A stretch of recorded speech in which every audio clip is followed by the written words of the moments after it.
విశాఖ నగరంలోని ప్రైవేట్ ఆసుపత్రులు రోగుల నుంచి అధిక బిల్లులు వసూలు చేస్తూ సామాన్యులను ఇబ్బంది పెడుతున్నాయని విశాఖ ఉత్తర ఎమ్మెల్యే విష్ణుకుమార్ రాజు మండిపడ్డారు.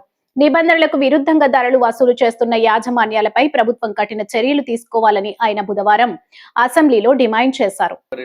మంత్రివర్యులకి కానీ ఆయన చేయవలసిన పనులు కూడా ఉన్నాయి అధ్యక్ష. ఏంటంటే కేజీహెచ్ గురించి విశాఖపట్నం గురించి ఉన్న అక్కడి నుంచి వచ్చాము కాబట్టి అధ్యక్ష, కేజీహెచ్లో ఇదివరకు శాంక్షన్ బెడ్ స్ట్రెంత్ 1070 అధ్యక్ష, అంటే 1070 మందికి అఫీషియల్ శాంక్షన్ బెడ్స్ అధ్యక్ష. కానీ 2500 వరకు ఇప్పుడు వాడటం జరుగుతుంది అధ్యక్ష. కానీ స్ట్రెంత్ మాత్రము ఎవరైతే అపాయింట్మెంట్స్ కానీ ఏదైనా పాత పద్ధతి 1070 ప్రకారమే ఉన్నాయి అధ్యక్ష.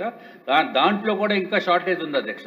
ఫర్ ఎగ్జాంపుల్ నర్సింగ్ స్టాఫ్ అయితే అధ్యక్ష, స్టాఫ్ నర్సెస్ 701 శాంక్షన్ అధ్యక్ష, కానీ ఉన్నది మాత్రము 619.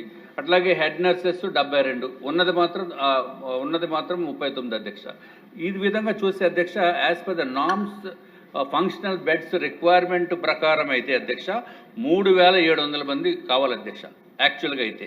కానీ ఉన్నది కూడా చాలా తక్కువ ఉంది కాబట్టి ఎంతో కొంత ఇంప్రూవ్ చేయవలసిందిగా గౌరవ మంత్రివర్యులు నేను కోరుకుంటున్నాము అధ్యక్ష. అట్లాగే ఏదైతే ఏపీఐఏసీ ద్వారా అధ్యక్ష విశాఖపట్నంలో హెల్త్ సిటీలో హాస్పిటల్స్ కేటాయించడం జరిగింది అధ్యక్ష. కన్సెషనల్ రేటు తోటి హాస్పిటల్స్కి ల్యాండ్స్ కేటాయించి దాంట్లో ఉన్న కండిషన్స్ పేద ప్రజలకి 10% ఫ్రీగా చేయాలి, 15% బెడ్స్ కూడా ఫ్రీగా ఇవ్వాలి అని చెప్పి కండిషన్స్ ఉన్నప్పటికీ కూడా ఎంత దారుణమైన పరిస్థితి అంటే అధ్యక్ష, వాళ్ళు ఇవేమీ ఫుల్ఫిల్ చేయటం లేదు. కనీసం ఎన్టీఆర్ వైద్య సేవది కూడా వాళ్ళు పథకంలో వాళ్ళు చేరట్లేదు అధ్యక్ష.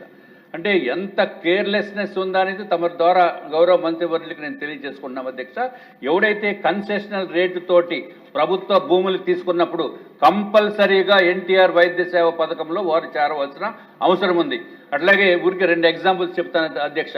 అపోలో హాస్పిటల్స్ కూడా చేరలేదు అధ్యక్ష. అట్లాగే కేర్ హాస్పిటల్ కూడా చేరలేదు అధ్యక్ష. వీళ్ళు ఏం చేస్తున్నారంటే 2 ఉంటాయి. ఒకటేమో విశాఖపట్నం సిటీలో ఒకటి ఉంటుంది అధ్యక్ష, హెల్త్ సిటీలో ఒకటి ఉంటుంది.